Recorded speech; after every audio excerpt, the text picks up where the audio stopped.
हाँ बच्चों, so today I brought a topic that is based on JEE Advanced. So the topic name is matrices and determinants. तो पहले कुछ हम लोग बेसिक्स करेंगे. जैसे पहले यहाँ पे मैंने लिखा है how to find determinant of a given square matrix of order n cross n. ठीक है, तो मैंने एक क्वेश्चन लिया है. This is a determinant, alright, and जो आई है वो रूट ऑफ -1 है, कॉम्प्लेक्स नंबर. सेम ओमेगा भी एक कॉम्प्लेक्स ही है. So have to find this determinant. Okay, so यहाँ पे ध्यान से देखो, इस डिटर्मिनेंट को कभी कभी क्या होता है कि ऐसा डिटर्मिनेंट होने से if you go to your actual method of finding a determinant it will take too long of a time. ठीक है, सो हम लोग क्या करते हैं, यहाँ पे देखो 1 माइनस आई है, राइट. तो अगर मैं मतलब माइनस आई प्लस 1 है, ओके. सो अगर मैं इन दोनों को ऐड कर दूँ तब भी यहाँ पे 1 माइनस आई फॉर्म होगा, और इन दोनों को ऐड कर दूँ तो माइनस आई प्लस आई, -1 प्लस 1 कैंसिल होगा, omega plus omega square which is -1. ठीक है, और -1 plus omega square. So basically हम लोग का जो R2 एंड R3 है वो सेम आ रहा है. ठीक है, सो मैं कर देता हूँ एक बार. सो यहाँ पे ट्रांसफॉर्मेशन क्या होगा, जो R3 रो है, सो ये जो R3 रो है, ऑलराइट, दिस R3 रो, सो ये R3 रो का एलिमेंट्स R1 के साथ ऐड होगा. ठीक है, मतलब दिस रो के साथ. So this is R3. Okay, so जब ऐड करोगे माइनस आई प्लस 1 बनेगा, राइट, माइनस आई प्लस 1, और यहाँ पे भी माइनस आई प्लस 1 ही है, एक ही बात है, 1 माइनस आई और माइनस आई प्लस 1. यहाँ पे -1 ओमेगा स्क्वायर -1. ठीक है, अब इन दोनों को ऐड करने से आई कैंसिल हो रहा है, 1 माइनस 1 कैंसिल होके ओमेगा प्लस ओमेगा स्क्वायर आएगा. ठीक है, और इस पे लिख सकते हैं -1 plus omega square which is omega square -1. ठीक है, और ऊपर का वही रहेगा 1 plus I plus omega square and omega square. अब ध्यान से देखो, ये जो R2 एंड R3 रो है, बेसिकली एक डिटर्मिनेंट में अगर दो रोज और एनी टू कॉलम्स आइडेंटिकल आता है देन दैट डिटर्मिनेंट इज 0. ठीक है, अच्छा, इसका वैल्यू क्या होगा तुम्हें पता है, 1 plus omega square is 0. So omega plus omega square is -1. So ये जो वैल्यू है एलिमेंट, इसका वैल्यू होगा -1. So we can write since R2 and R3 are same और आइडेंटिकल, सो जो डिटर्मिनेंट बनेगा वो 0 होगा. ठीक है, और डिटर्मिनेंट हमेशा स्क्वायर मैट्रिक्स का ही निकला जाता है. ठीक है, चलो नेक्स्ट कॉन्सेप्ट की तरफ आगे बढ़ते हैं. ओके, सो जो नेक्स्ट कॉन्सेप्ट है वो डिटर्मिनेंट का ही है, बट एक अलग कॉन्सेप्ट है than this one. Okay, so F X is defined as a determinant in the form of X. ठीक है, और x-1 ऐसे टर्म्स में है. तो मुझे f ऑफ 100 निकलना है. पहले तो यहाँ पे ध्यान से देखो, जो सेकेंड रो है यहाँ पे x और x कॉमन है. ठीक है, तो मैं f(x) में इस x को निकाल सकता हूँ. सिमिलरली यहाँ पे x इंटू x-1 कॉमन है, right, as you can see. तो बेसिकली x तो आ चुका है, सो x-1 आएगा. ठीक है, सो x इंटू x-1 इंटू, अच्छा यहाँ पे देखो, दो बार x को कैलकुलेट मत करना. ठीक है, क्योंकि x एक ही है, सो एक ही x निकलेगा और यहाँ से x-1 निकलेगा. सो यहाँ पे क्या हो रहा है, 1x x प्लस 1 सम डिटर्मिनेंट, और यहाँ पे होगा 2x-1 x प्लस 1. ठीक है, और यहाँ पे भी x प्लस 1 ही होगा, यहाँ पे x-2 होगा, यहाँ पे 3 होगा. ठीक है, अब ध्यान से देखो, यहाँ पे x प्लस 1 थर्ड कॉलम में, सबका एलिमेंट सेम है, जो C3 है कॉलम नंबर 3। अब यहाँ पे देखो, अगर मैं x+1, सॉरी एक second, yeah, if I add these two elements x और 1, I get x+1. Similarly x minus 1 plus 2 कितना होगा, x+1. x minus 2 plus 3 कितना होगा, x+1. सो x+1 यहाँ पे भी था बेसिकली, और यहाँ पे 1 2 3। अभी मैंने बताया था कि अगर दो रो और दो कॉलम आइडेंटिकल आते हैं और सेम आते हैं, and the determinant is 0। So basically f100 का वैल्यू क्या होगा, 0 होगा। ठीक है, I hope it is clear. Okay, so the third concept is this. Okay, so एक प्रॉब्लम मैंने दिया है which is a matrix of second order, square matrix है, अल्फा 0 1 1 एंड बी दिया हुआ है 1 0 5 1। ठीक है, स्क्वायर मैट्रिक्स, दोनों का ऑर्डर 2 है। देन अल्फा का वैल्यू निकालना है with a condition A square is equal to B. So यहाँ पे हम लोग दो मैट्रिक्स का मल्टीप्लिकेशन सीखेंगे। ओके, ए इंटू ए और ए क्रॉस ए, जो भी बोलो। सो ए स्क्वायर मतलब ए इंटू ए होगा। सो ए क्या था, अल्फा 0 1 1। ठीक है, इंटू सेम अल्फा 1 0 1। अब मैट्रिक्स का मल्टीप्लिकेशन का जो ऑर्डर होगा वो 2 ही होगा। ओके, क्योंकि यहाँ पे 2 है, सो जो फाइनल मैट्रिक्स बनेगा उसका ऑर्डर भी 2 ही होगा। अब मल्टीप्लाई कैसे करना है, ये जो रो 1 है और ये जो कॉलम 1 है, ठीक है, this is C1, this is R1, first row. So इसको इससे मल्टीप्लाई करो। कैसे, alpha into alpha corresponding alpha square होगा, प्लस 0 इंटू 1 करस्पॉन्डिंग 0 होगा। देन अल्फा इंटू 0, यहाँ पे क्या बनेगा, first row and second column. ठीक है, so same process, alpha into 0 प्लस 0 इंटू 1, ये 0 हो जाएगा। Same 1 into alpha plus 1, alpha plus 1 होगा। सेकेंड रो और सेकेंड कॉलम क्या होगा, 1 0 1 1, तो ये 1 हो जाएगा। ठीक है, अब ये दिया हुआ है मैट्रिक्स किसके इक्वल, बी के, और बी क्या है 1 0 5 1। सो हम लोग क्या करेंगे, इवेलुएट करेंगे अल्फा स्क्वायर। दो मैट्रिक्स सेम कब होते हैं, जब उसके करस्पॉन्डिंग एलिमेंट्स सेम होते हैं। ओके, तो ये और ये सेम होगा, बाकी तो सेम ही है 0 1 0 1। तो अल्फा स्क्वायर 1 होगा, मतलब अल्फा क्या आ रहा है, प्लस माइनस 1, और अल्फा प्लस 1 करस्पॉन्डिंग क्या है, 5 है। So alpha will be 4। ठीक है, सो ये तीन वैल्यूज अल्फा ले सकते हैं। ठीक है, ओके, सो यही इसका आंसर था। ओके, सो नेक्स्ट कंसेप्ट है based on A inverse. Okay, एक इनवर्स है और ए स्क्वायर है समथिंग है। तो अगर ऐसा रिलेशन दिख जाए, उस प्रॉब्लम को कैसे अप्रोच करना चाहिए I will show you today. Okay, so देखो, ए एक मैट्रिक्स है ऑफ ऑर्डर 3। Okay, 3 cross 3। तो मुझे सी और डी का वैल्यूज निकालना है बेसिकली पेयर में। तो जो रिलेशन दिया हुआ था उसको ध्यान से देखो। ओके, अब यहाँ पे ए इनवर्स निकालने मत जाना, फर्स्ट ऑफ ऑल बहुत लेंदी हुआ। उससे एक इजी वे है कि दोनों साइड ए से मल्टीप्लाई कर दो। ठीक है, सो ए इनवर्स ए होगा A cube plus C A square plus D, A into I मतलब आई होता है। ठीक है, तो A into I is I. This is a very important result. Okay, try to remember it. अब A inverse ए क्या होगा, आई होगा, ये भी इंपॉर्टेंट है।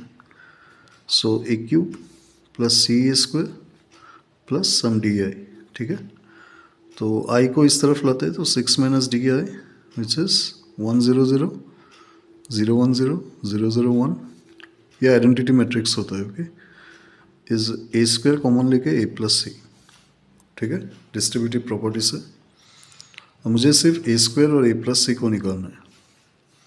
ओके, सो हम लोग का ए स्क्वायर क्या होगा बेसिकली, ए इंटू ए होगा. सो ए क्या था, 100,011, 100,011 और 0 माइनस टू 4. ओके, 0 माइनस टू 4. इसको मल्टीप्लाई करना है with the same matrix A square. So 100,011 then 0 minus two 4. ठीक है. अब जो रिजल्टेंट होगा सबको पता है 3/3 ऑर्डर का ही होगा, because both are of the same order. तो मल्टीप्लाई करो, 1 इंटू 1 1, बाकी 0 होगा. प्रोसेस मैंने सिखा दिया है ऑलरेडी. 1 इंटू ये 0, तो ये भी 0 हो जाएगा. ठीक है. ये इंटू ये अगेन 0 आई गेस. फिर ये इंटू ये, जो आई थिंक 0 ही होगा. और ये इंटू ये 1 माइनस 4, 1 माइनस 2 माइनस 1 हो जाएगा. ठीक है. मतलब this into this 1 plus minus 2 means 1 minus 2 minus 1. यहाँ पे 1 प्लस 4 5 होगा. ठीक है. और यहाँ पे 0 होगा, -2 -8 -10 होगा. ठीक है. और -2 + 16 14 हो जाएगा. ठीक है. सो ए स्क्वायर निकल गया. अब ए प्लस सी को भी निकाल सकते हो तुम. यहाँ पे कर लेता हूँ मैं, ए प्लस सी. सो मैट्रिक्स में एक सी ऐड हो रहा है.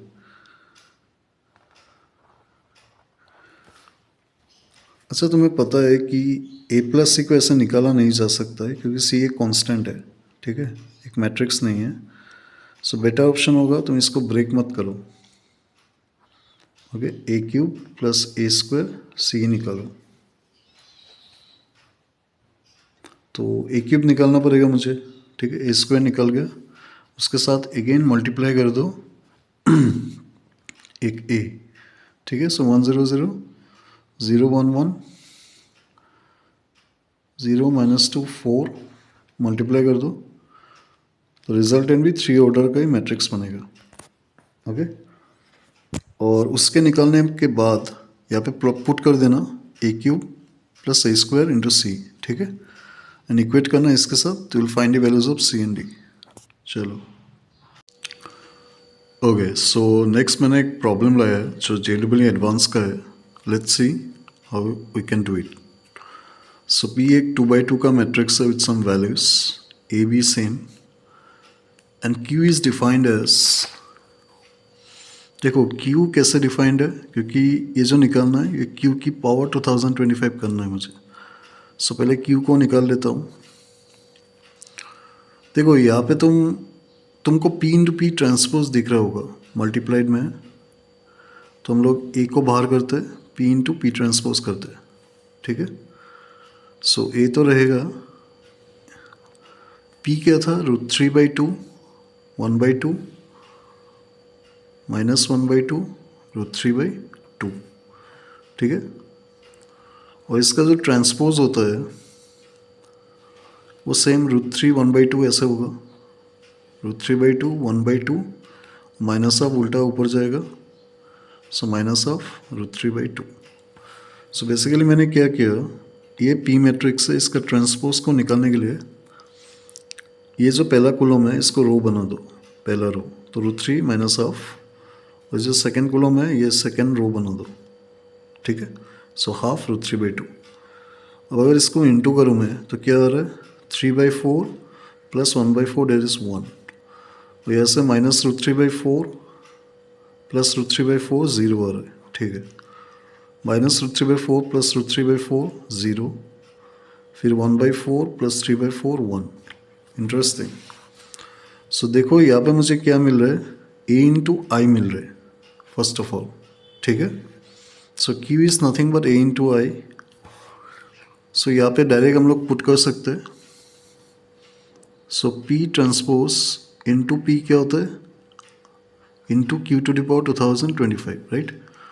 और ये I होता है और Q था AI, राइट, जो बेसिकली A ही होता है. इसको 2025 रेज करो. So I to the power 2025 I होगा, I into I again I. So I into A to the power 2025 which is a to the power 2025. ठीक है, अब just a to the power 2025 को निकालना है. देखो डायरेक्ट तो तुम निकाल नहीं पाओगे इस पावर को, सो पहले छोटे पावर से शुरू करो. There should be some pattern in there. Okay, so A square क्या होगा? सो ए मैट्रिक्स ये था 1101 1101 इनटू सेम मैट्रिक्स. चलो मैट्रिक्स मल्टीप्लिकेशन इजी है, सीख चुके हैं हम लोग. 1 + 1 2, ये 0 होगा शायद और ये 1 होगा. ठीक है, सो ए स्क्वायर ये आ गया. अब ए क्यूब को निकालो. दिस 1201 ए स्क्वायर इंटू ए होगा 1101.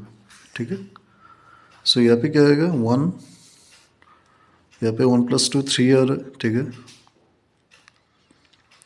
और यहाँ पे 0 आ रहा है, यहाँ पे 1 आ रहा है. ठीक है, so basically if you observe ये 101 सेम है, मतलब ये जो एलिमेंट्स है ये सेम आ रहा है, जस्ट डिफरेंस है 2 पे 2 आ रहा है, 3 पे 3. सो a to the power 2025 क्या बोल सकते हैं हम लोग? ये तो सेम ही होगा, 3 पे 3 था, सो 2025 पे 2025 होगा. So this is our final answer. ठीक है, चलो सो आज के लिए ये लास्ट प्रॉब्लम है जो JEE एडवांस में आ चुका है. So let me try it out. So P एक मैट्रिक्स है 1 0 0, ये 0 1 है, 4 1 16 4. और Q एक मैट्रिक्स है such that P to the power 50 minus Q is I. ठीक है, सो Q जो मैट्रिक्स है, ध्यान से देखो, हम लोग का Q जो मैट्रिक्स होगा वो ऐसा कुछ होगा. तो IJ तो पता है तुमको, NCERT में था ये concept. Q11 Q12 Q13 Q21 sorry Q22 Q23 31 32 and 33. ठीक है, सो ये Q होता है. अब मुझे P to the power 50 को निकालना है, मैट्रिक्स एक होगा. अब मैंने कहा था पिछले प्रॉब्लम में डायरेक्ट निकाल नहीं सकते, सो पहले पी स्क्वायर को निकालो. ठीक है, सो पी स्क्वायर क्या होगा? P इंटू पी होगा. सो 3/3 का 3/3 रिजल्ट आएगा 100 410. ठीक है, 410 एंड 16 41. ठीक है, तो यह भी सेम होगा 100 410 16 41. ठीक है, इसको मल्टीप्लाई करते हैं, देखते हैं क्या होता है. सो 1 बाकी 0, सो ये 1 होगा और ये भी 0 होगा, ये भी आई थिंक 0 ही होगा. यहाँ पे ध्यान से देखो, ये और ये करना है. सो 4 + 4 8. ठीक है, और ये तो 1 आएगा. ठीक है, ये और लास्ट वाला 0 आएगा. और यहाँ पे ध्यान से देखो 16 + 16 32 + 16 48 आएगा. ठीक है, और अच्छा एक काम करना, इसको ऐसे लिख लो 16 इंटू 3. ठीक है, वो बेटर होगा. नेक्स्ट यहाँ से 4 + 4 8 आएगा, जो सेम ही आ रहा है, और यहाँ से 1 आएगा. ठीक है, तो अभी हम लोग पी क्यूब को निकालेंगे. लेट्स सी ये पैटर्न है कि नहीं. सो पी स्क्वायर इंटू पी होगा, शॉर्ट में करते. ये 48 था राइट, मतलब 16 इंटू 3 था, और ये 81 इंटू पी. पी था 100 410 16 41. ठीक है, सो इसका रिजल्टेंट मैट्रिक्स क्या होगा वो निकालना है. सो ये तो आई थिंक 1 ही होगा, सबको पता है. सेकंड से 0 आएगा आई गेस, थर्ड से भी 0 आएगा, और यहाँ से ध्यान से देखो 8 + 4 12 हो रहा है. ठीक है, यहाँ से करोगे तो 1 आएगा और यहाँ से 0 आएगा, और यहाँ पे देखो 16 into 3 plus 8 into 1 plus 4 into 1. नहीं 16 इंटू 3 प्लस 8 इंटू 4 होगा. ठीक है, सो 8 इंटू 4 प्लस 16, ठीक है। और यहाँ पे क्या आ रहा है, दिस इंटू दिस, 8 + 4 12 आ रहा है, और लास्ट में 1 आएगा। अब यहाँ पे कुछ पैटर्न दिख रहा होगा तुमको, ये 1 0 0 1 0 1 सेम रहता है। तो बेसिकली जब p⁻50 होगा उस पे ये 1 0 0 1 0 1 सेम रहेगा। तो 1 0 0 1 0 1, और ध्यान से देखोगे तो ये 3 जो आ रहा है यहाँ पे, एक सेकेंड, यहाँ पे 12 आ रहा है 3 मैट्रिक्स पे, ठीक है। और 2 में 8 आ रहा था, सो 2 4 8 3 4 12, ठीक है। सो 4 से मल्टीप्लाई होगा, सो यहाँ पे 200 बनेगा, यहाँ पे भी 200 बनेगा, 15 × 4 बेसिकली। और ये मैं इसका वैल्यू क्या आ रहा है, 48 + 32 + 16, मतलब 2 × 48 आ रहा है, ठीक है। ओके, सो बेसिकली बात यह है कि ये 1 × 48 था, ये 2 × 48 आ रहा है, ठीक है। मतलब 48 से मल्टीप्लाई तो होगा ही ये एलिमेंट का, लेकिन जो नंबर मल्टीप्लाई हो रहा है वो 1 है। सर p² में 1 था, मतलब 2 - 1, यहाँ पे 3 - 1 2 आ रहा है, सो ये 49 हो जाएगा 50 - 1, ठीक है। सो ये आंसर होगा। अब इसको निकालना पड़ेगा आई थिंक। अच्छा, और एक रिलेशन दिया हुआ था हम लोग को, which is p⁻50 - q = i। So p⁻50 तो पता है मुझे क्या है, 1 0 0 1 0 1 1 0 1, यहाँ पे शायद 200 होगा, और यहाँ पे 49 × 48, ठीक है। और इक्वल टू Q मैट्रिक्स था, Q + I, मतलब basically Q11 Q12 Q13 Q21 Q21 Q22 Q23 और Q31 Q32 Q33, प्लस करना था 3/3, मतलब आइडेंटिटी मैट्रिक्स से ऐड करना था। सो देखो Q11 क्या आ रहा है, मुझे क्या चाहिए वो पहले देखो, 31 32 एंड 21। सो 31 कहाँ पे, यहाँ पे। सो Q31 + 0 तो वही होगा 49 × 48, ठीक है। एंड Q32 इज +0 200, सो 200 आ गया। एंड Q21 क्या तो होगा, सो Q21 is this one, which is again 200. So answer क्या आ रहा है, सो ये जो वैल्यू था, दिस इज 49 × 48 + 200/200, इसको इवेलुएट करना, सो दिस इज द आंसर, ठीक है बच्चों लोग। चलो गुड बाय।